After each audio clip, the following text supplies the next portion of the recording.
buenas noches. El presidente López Obrador no se cansa de hablar de los privilegios que tiene el Poder Judicial en México. Al parecer está preparando toda una iniciativa para reformar a este Poder Judicial. Tan pronto como termine o que entre el nuevo Congreso en agosto, se habla mucho de los privilegios de los ministros, de los magistrados, de los jueces. ¿Cuáles son los cambios que está proponiendo el presidente? ¿Realmente sí son privilegiados la gente que trabaja en el Poder Judicial Federal? Bueno, para hablar de este tema, para debatirlo, saludo a Vanessa Romero. Vanessa, ¿cómo estás? Muy buenas noches. ¿Qué tal? Muy buenas noches. Y Tito Garza Onofre, mejor conocido como Juan, al revés, peor conocido como Juan José, pero es Tito. ¿Qué tal, ¿Cómo estás, Tito? Todo bien, Muy gracias por la buenas invitación, noches. Vanessa. Y en un momento más estará con nosotros también Carla Mote, ella es historiadora de la UNAM, vía remota. Vamos a empezar con los dos juristas. Tenemos dos juristas en la mesa. ¿Tenemos un poder judicial privilegiado, dirías? Bueno, yo te he visto que has tuiteado que sí, ¿no? Sí, a ver, la primera imagen que tenemos cuando pensamos en el Poder Judicial, y yo creo que debido a toda esta difusión que ha hecho el presidente de los privilegios de la Corte, tiene que ver con sus altos salarios y con sus exorbitantes privilegios vis a vis otros funcionarios, y no solo por la no aplicación de la ley de austeridad republicana, sino pues por todos los privilegios que según hemos sabido tienen, bueno, o sobre todo se han difundido los últimos días, ¿no?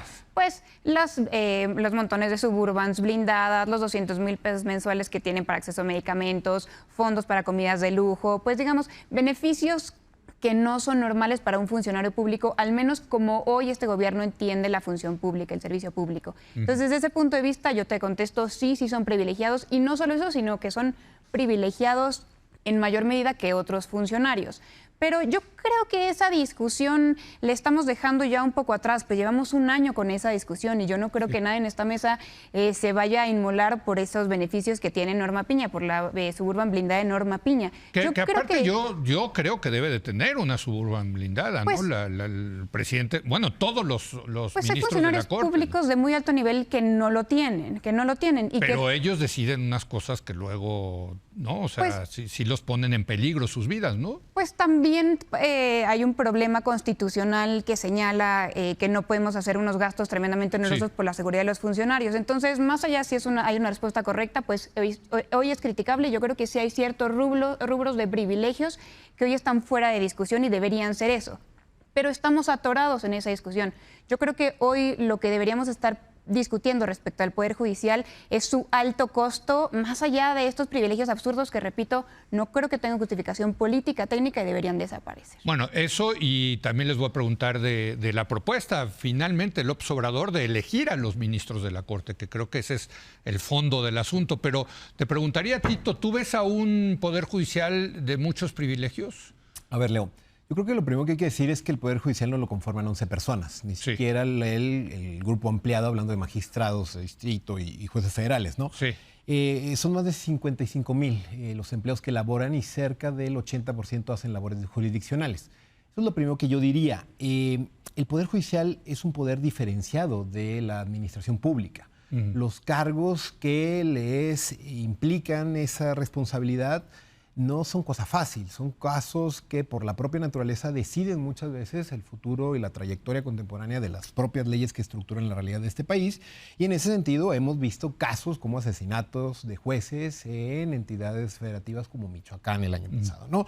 Dicho esto, me parece que es indefendible claramente que existan prerrogativas tan altas. Prerrogativas que, dicho sea de paso, Leo, también existen en otros ámbitos del gobierno, como podría ser Pemex, como podría ser otros ámbitos, pero claramente el tema, yo creo que de los salarios los podríamos discutir, pero ¿sí? Pues sí, totalmente. Y yo creo que, ¿cuál es el problema, Leo? Yo estoy de acuerdo que los funcionarios públicos ganen bien, Yo también, Leo, sí. Ese es otro tema, pero ¿no? Que también esa es la Claro, la aquí el tema, Leo, yo creo que esa es la cuestión. Llevamos años mencionando que tenemos un Poder Judicial caro, ¿no? Sí. Ana Laura Magaloni, compañera, lo ha dicho, y ha sido de las pioneras en hablar del funcionariado judicial caro. Pero aquí lo que me parece, y lo que yo no podría apoyar ni estaría de acuerdo, es que parecería más bien una venganza política, porque esto no se hizo en el año 1 o en el año 2 del gobierno de Andrés Manuel López Obrador. Parecería que con la llegada de la nueva ministra presidenta, una persona que, a diferencia del expresidente Arturo Saldívar, no es tan afín propiamente a Andrés Manuel López Obrador, la disminución que se ha anunciado es cerca del 30% del presupuesto comparado del año pasado, Leo. Esto podría dejar inactivo a algunos juzgados federales. Eso es lo que creo que... ¿Cómo vamos a hacer ese diagnóstico? Te pregunto, Tito, ¿no es que les van a quitar los fideicomisos o les van a bajar el presupuesto? Porque no me queda claro ahí si es, digamos, se acabaron los fideicomisos que tiene el Poder Judicial o les van a bajar el presupuesto o ambos. Son las dos. Mira, el problema es que el recorte presupuestal, lo que ha dicho algunos coordinadores y demás, es que es cerca del 30%. Sí. El tema de los fideicomisos difícilmente va a entrar en la negociación del presupuesto de este año, porque no hay que olvidar, Leo, que muchos de esos fideicomisos son aportaciones voluntarias de los propios jueces para cuestiones de infraestructura, para cuestiones del retiro, de jubilaciones. El Poder Judicial de la noche a la mañana te puede cambiar, que ahora eres juez en el centro y ahora vas a ser en el sur. Ese tipo de cuestiones son las que están reservados a algunos fideicomisos. Cuando se los van a desinflar o cuando les vienen a hacer un recorte de esta magnitud, creo que antes que un diagnóstico serio y de saber cuánto sí hay que quitar en sueldo, en prerrogativas, en comidas, en este tipo de cosas, creo que más bien nos habla de una venganza política que no tiene ningún tipo de racionalidad y que más bien están aprovechando el presupuesto como arma para asfixiar la independencia y la autonomía de este poder en específico. Carla Mote, ¿cómo estás? Muy buenas noches. Hola, querido Leo, buenas noches. Bueno, venganza política, dice Tito Garza Onofre con respecto a esta actitud del Ejecutivo y seguramente de su mayoría en el Legislativo, vamos a asumirlo. ¿Cómo ves? Bueno, es un planteamiento interesante con el que no estoy de acuerdo y voy a explicar por qué. Hablar de venganza pues implicaría que hay una intención alevosa por parte, en este caso, del presidente de la República, y yo creo que más bien si ocurre en esta parte del sexenio, tiene que ver con que se ha evidenciado una especie de oposición, digamos, que se considera ilegítima. Y yo aquí también diría que esto podría, en un marco conceptual acerca de los privilegios, considerarse como pues parte de todo este corpus que se ha denunciado y que se concibe como privilegios en la medida en que son prebendas ilegítimas fuera del derecho. No me refiero a que esté, digamos, más allá de sus facultades propias, sino que sí hemos observado una especie de sobrepolitización de la Suprema Corte de Justicia. A diferencia de lo que ocurría en los sexenios pasados inmediatos, lo que ha pasado, pues lo hemos visto con diversos casos, pues son avalanchas de expedientes de inconstitucionalidad, amparos, y que han sido pues una de las vías por las que se ha judicializado cuestiones que son políticas y que yo sí creo que pues tienen que discutirse ampliamente y que podrían considerarse como esto que está en la teoría política en muchos lugares, el llamado lawfare, que yo sí considero que es muy riesgoso en toda democracia. A ver, uno de los temas cuando se habla de privilegios son los sueldos, los ingresos de los ministros de la Corte, que están por arriba de lo que dice la Constitución, que nadie puede ganar más que el presidente de la República. Y de hecho el presidente López Obrador lo repite una y otra vez. Yo he escuchado el argumento incluso de gente dentro del Poder Judicial que dice, bueno, ok, hablemos de los ingresos totales del presidente López Obrador. O sea, no es nada más el chequecito que recibe quincenalmente, sino que él vive en un palacio que le paga el Estado, la comida, el personal de apoyo. Si ellos tienen suburbans blindadas, pues también el presidente. Digo, eso del Jetta ya nada más lo saca como tema de imagen. En fin, sí, bueno, pues es todo un tema, ¿no? ¿Cuánto es el ingreso real, no? Y esa comparación se tendría que hacer con uno y con otro, con los ministros, también con el presidente. Sí, totalmente. Eso es lo que dicen. Y lo que dicen allá adentro es, y si sacamos las cuentas, él gana más que nosotros, ¿eh? Y yo creo que tú le das muy bien a un punto en donde señalas que crees que los servidores públicos tienen que estar bien remunerados. Yo no creo que la ley de austeridad republicana tenga que ser aplicada a rajatabla a los servidores del Poder Judicial, porque como dice Tito, pues suelen ser funcionarios pues relativamente más especializados que el resto, pues claro, porque quién sabe cuánto tiempo de su vida le dedicaron a estudiar derecho o la materia especializada a la que se dedican. Pero eso no significa que no podamos tocar, uno, otros privilegios y dos, reducir de otras formas el costo del Poder Judicial. Tenemos una cantidad de funcionarios y pues también hay análisis al respecto funcionarios innecesarios en el Poder Judicial, sobre todo en el federal. El número de funcionarios que tenemos no es igual a la eficiencia que, digamos, que el Poder Judicial entrega. Entonces, hay otros modos en que no hagamos un poder tan costoso, tan anquilosado y que lo acerquemos un poco a la realidad. No solo tiene que ver con bajar los sueldos. Creo que ahí es donde nos quedamos atorados. Pero ese es el tema, el caballito de batalla del presidente, claro. ¿no? Porque por eso dice, a mí que no me vengan a hablar de constitucionalidad cuando ellos no respetan la Constitución con el tema de esos emolumentos, ¿no? Que es un tema de narrativa, como lo ha intentado vender el presidente, y yo creo que también se vale. De últimas, nos parece muy correcto cuando el Poder Judicial sirve como contrapeso del Poder Ejecutivo. Sí.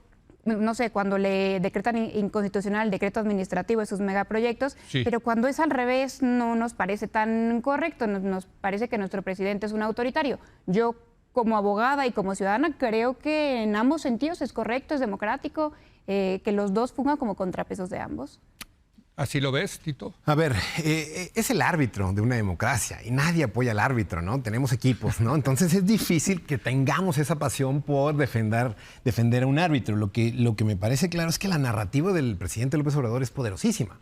Les vamos a quitar los sueldos y los vamos a dar a los estudiantes pobres. Sí. Es imposible discutir con eso.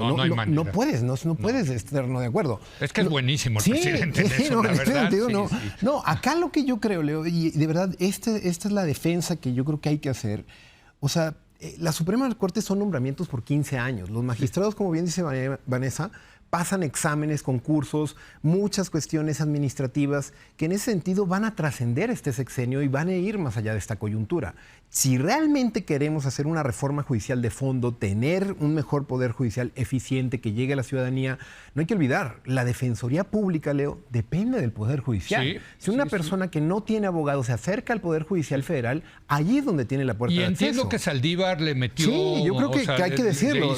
Revitalizó, ¿no? Estaba de titular Nitzaí Sandoval, hicieron cosas interesantes. Eso es lo que yo no puedo concordar en que venga un machetazo, en que venga una disminución por cerca del 30%, si entendemos solo la justicia como esas 11 personas o solo la Suprema Corte. El aparato de justicia, Leo, transita desde las cárceles, fiscalías, defensores públicos, todo el aparato de procuración y administración de justicia. Y en ese sentido, para el tema de puestos innecesarios, una mejor eficiencia, necesitamos un mejor diagnóstico. No cada presupuesto vamos a estar amenazando, vamos a tratar de recortar. En ese sentido, yo creo que, en definitiva, el peor de los escenarios es que venga simple y sencillamente un recorte de esas magnitudes y el próximo año de nuevo cuando se tenga que volver a negociar. Dicho esto, Leo, hace 3 años, con la administración de Arturo Saldívar, se hizo la reforma judicial más profunda desde 1994. Si no se tocaron sueldos, privilegios, y si el presidente López Obrador aceptó y él firmó la propuesta de Saldívar, creo que no tenemos ni idea cómo funciona el Poder Judicial o qué fue esa reforma que entró en vigor. Carla Mote, ¿cómo ves tú? A ver, yo sí quisiera comentar sobre la forma en la que el presidente de la República habla de los salarios y los opone como extraordinarios. En el marco de la austeridad republicana, tiene que ver, sí, con una forma de comunicar, pero hay en esta ilegitimidad un marco ético. La austeridad republicana, me parece, se ha pues instituido, y además a nivel constitucional, como un piso ético que tiene que ver no nada más con los números, que sí tiene que ver con eso, sino con el hecho de un gobierno austero. Yo sí quisiera regresar en este sentido un poco a la historia. A muchos les choca mucho, pero el presidente constantemente refiere a Benito Juárez, y la austeridad republicana es un principio justamente que viene del juarismo. Y no nada más el principio de austeridad republicana, sino también una concepción política de lo que significan los privilegios. En los discursos juaristas, una y otra vez está referida la cuestión del privilegio, y yo creo que se acerca mucho a cómo lo observa el presidente Andrés Manuel. Cuando Juárez hablaba de los fueros y privilegios, se refería a un esquema político en el que buscaba fortalecer al Estado laico frente al poder de la Iglesia. También hablaba de los fueros del ejército, pero yo creo que el presidente se refleja en ese proceso de transformación en la medida en la que está promoviendo otro marco ético y además, digamos, cambios que tocan a las instituciones, que en este caso la Suprema Corte, por cierto, no hay en el plan C y en lo que se ha vaticinado una cosa exótica o nueva sobre la elección popular de los ministros y ministras, porque justo también en la Constitución de 1857 ya estaba reglamentada la votación en este caso indirecta de ministras y ministros. Entonces, hay en esto creo que sí una discusión muy vigente que es política, que es coyuntural, pero yo sí creo que en el imaginario histórico pues también están estos referentes y yo insistiría en eso, aunque la austeridad tiene que ver con ese piso ético. No, y la verdad hay que reconocer que el presidente para esta cuestión de hacer el enmarque de sus políticas públicas en la historia de México, pues es buenísimo, ¿no? Lo digo, yo lo he dicho, es un genio comunicativo. En esta última ronda quisiera su opinión precisamente de esto que decía Carla Mote, que es el fondo del asunto, es el famoso plan C, ganar la presidencia, ganar 2/3 partes de Cámara de Diputados, 2/3 partes del Senado, para poder reformar la Constitución y que se elijan a los ministros de la Corte. Aquí lo hemos discutido, creo que solamente hay un país, que es Bolivia, que tiene eso, y la verdad creo que no ha funcionado bien del todo. Pero, ¿cuál es su opinión? ¿Les gusta, no les gusta esta idea de elegir a los ministros de la Suprema Corte? No jueces de magistrados, no juez de barandilla, penal, no. Los 11 ministros de la Corte. ¿Cómo ves? Yo no estoy de acuerdo y me parece que ya existe un procedimiento democrático en el que participan los tres poderes en donde se eligen ministros. Si verdaderamente pues van a optar por tener mayorías para un plan C, espero que sea una reforma de justicia mucho más ambiciosa que la mera elección popular de ministros. ¿Por qué no estás de acuerdo? ¿Por qué no te gusta? A ver, yo creo que los ministros sí tienen que cumplir con un perfil técnico. Sí. Con el que no cualquier persona que pueda ser electa popularmente puede cumplir. Claro, uno puede contestar, bueno, entonces que tenga que ser votada una persona que tenga una carrera en Derecho, que tenga cierta preparación jurídica, pero sí considero fundamental tanto los temas de independencia, transparencia judicial y lo que toca a los temas presupuestales como el corazón de los pilares de la autonomía del Poder Judicial. Entiendo, si no mal recuerdo, en Bolivia el legislativo hace una primera criba, ¿no? Digamos, filtra y dice, estos sí pasan por los requisitos que se necesita y ya esos son votados. Por cierto, en votaciones creo que votan el 3-4% de la población, ¿no? Sí. Pero, ¿tú estás de acuerdo o no? A ver, Leo, yo lo que puedo decir es que desde hace años llevamos exigiendo que cambie el sistema de designación de jueces constitucionales. Tenemos casos muy burdos, como puede ser pues el reciente de una acusación de una tesis de licenciatura en plagio, ¿no? Sí. Pero también en otros sexenios tuvimos a un tipo que ni siquiera vivía aquí en el país, que dieron algunas vueltas, que fue el caso de Eduardo Medina Mora y que terminó renunciando. Ese tipo de cosas está mal la manera como designamos. Hablemos de cómo designamos a los jueces constitucionales. En particular, no creo que la votación popular a mano alzada sea algo que nos pueda generar una mejor justicia. Creo que en eso concuerdo con Vanessa, no me parece tal. Lo que a mí me parece, de nueva cuenta, algo todavía más preocupante es que vayan a ser los 11, ¿no? Que no solamente vayan a ser los 11, es que de verdad creo que lo que parecería es que se les ha acabado a nuestros representantes populares la capacidad de imaginar y de tener mejores propuestas creativas en el sentido, bueno, de 11... ¿por qué no dejemos uno de votación popular? ¿Y por qué otro de examen? Y otro que venga de la academia y otro... Tenemos ejemplos magníficos, tenemos un gran académico. Fíjate que yo me puse a estudiar de cómo se eligen a los ministros del Tribunal Constitucional en otros países. Y ahora sí que, como se dice en inglés, the sky is the limit. Sí, o sea, hay muchísimos modelos y muy exitosos, ¿no? Sí, a veces es la propia judicatura, a veces, en fin, ¿no? Si queremos mayor representación, pensemos en un modelo que represente más. Pero de verdad, eso es lo que yo digo. No les interesa al Poder Judicial. Lo que están haciendo aquí es un discurso para mermar su legitimidad y en ese sentido... pues, y quedarse con la Corte. Exacto. Y el próximo... Ojo, y quizá con esto vale la pena tenerlo en el radar, Leo. Quien llegue al poder en el 24, en diciembre se van 2 ministros, se va Saldívar y se va Aguilar. Sí. De las primeras decisiones que va a tomar la nueva presidenta o presidente del país, va a ser nombrar a 2 nuevos ministros de la Suprema Corte que pueden ser fundamentales para equilibrar o poner la balanza de un lado para el otro. Entonces, así hay que entenderlo, que si en el caso de Esquivel academia, sociedad civil, no hicimos la chamba, nadie se le ocurrió leer su tesis de licenciatura, ni la de doctorado, por dicho. No. Creo que necesitamos tener más atención en quienes van a decidir los casos más importantes. Corríjanme si no, pero ahorita el procedimiento es que el presidente manda una terna, tiene que ser votada por 2/3 partes del Senado. Si no logran acuerdo, se manda una segunda terna. Si no se ponen de acuerdo, ya el presidente es el que designa. O sea, el presidente lleva las de ganar en este juego, ¿no? Y ahora que estabas mencionando esto de la cercanía de los ministros de la Corte a la gente, ahí si tienen tiempo les recomiendo echarse la comparecencia que tuvo Ana Laura Magaloni cuando iba a ser ministra de la Corte.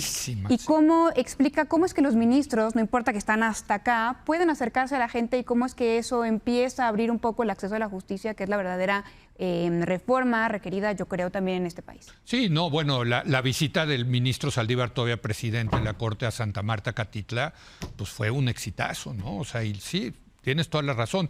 Carla, ¿tú cómo ves? ¿Elegir o no a los ministros de la Corte? Yo creo que es una gran propuesta en el sentido de profundización de democracia, que creo que es un proceso que ya hemos venido experimentando con esta pues impulso a lo que se denomina democracia participativa, pero yo pensaría sobre esto en esta cuestión que tú apuntaste, Leo. El Ejecutivo, digamos, estaría quitándose una facultad con esta propuesta. El presidente Andrés Manuel lo que estaría haciendo es pues al Ejecutivo eliminarle algo que ha venido funcionando así como una designación del Ejecutivo que se ratifica por el Senado y cambiaría este esquema, y que yo pienso en otro momento en donde haya sucedido algo que un poder se quite una facultad, la reforma de 1933, cuando el Congreso se quitó la reelección, por poner una analogía. Entonces, eso resulta interesante. Son dos puntos los que quisiera mencionar. El primero es que, pues decir que se pone en riesgo la profesionalización, pues yo creo que sería como un modelo de ratificación popular en el sentido de que los candidatas tendrían primero que pasar por un examen previo, es decir, el proceso de profesionalización, de especialización, lo requeriría, no podrían ser candidatos, digamos, en el sentido de un representante popular que estaría en el Congreso. Y la otra es que, pues se ha aducido mucho que eso implicaría partidizar el cargo, es decir, que estuvieran sujetos, ¿no?, a una línea política específica. Y al respecto, pues yo creo que tendríamos que partir como si va a partidizarse, quiere decir que ahora no está partidizado. O sea, yo me haría esa pregunta porque son directamente designados por el Ejecutivo. Entonces, es evidente que tienen una línea política. En Estados Unidos, por ejemplo, nadie tiene empacho en señalar a los ministros con una u otra línea política. Entonces, aquí en México no nos queda tan claro.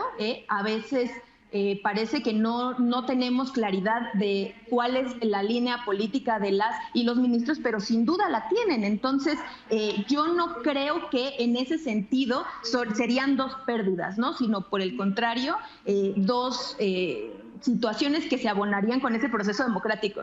El presidente se queja, es muy interesante, ¿no?, de que 4 candidatos que él mandó se le han volteado 2, ¿no? Lo han traicionado 2, creo que utilizó la palabra traición, si no mal recuerdo, ¿no? Y 2 sí le... Pero, a ver, todos los presidentes quieren ministros que les sean afines ideológicamente, ¿no? Pues eso es en todos lados. Aquí el tema es cómo evitar precisamente esa partidización, o más bien cómo asegurar cierta independencia del Poder Judicial, Vanessa, ¿no? Y sobre todo con una sociedad, tan polarizada y con mayorías como las que hemos tenido y como las que seguramente vamos a tener en el futuro próximo. Entonces, yo creo que va a ser particularmente hablar de la independencia, pero también del sentido y de la ética de las deliberaciones de nuestra Suprema Corte. Pues hoy en día las deliberaciones son públicas y lo que nos hace ver ese tipo de deliberaciones es que la respuesta no siempre es obvia. No siempre es obvio que el presidente esté realizando un acto legal, que el Congreso esté pasando una ley que no tenía que hacerlo o a través de un procedimiento inconstitucional. Es una deliberación colegiada, ¿no? Pero es una deliberación compleja que lo que también nos permite ver como sociedad es que la respuesta no siempre es blanca y negra. Entonces, la legitimidad del Poder Judicial es importantísimo cuidarla y hoy no la tienen. Es que, fíjate, no sé si no la tiene, pero por otro lado yo sí quiero decir que parte de la democratización de México es que apareció el Poder Judicial, ¿no? O sea, antes de 1997, de 2000, de cuando se dio la alternancia, nadie hablaba del Poder Judicial. Ahora le dedicamos mesas enteras a las resoluciones de la Corte, los debates, a los argumentos. Yo creo que es una victoria del presidente. ¿Qué?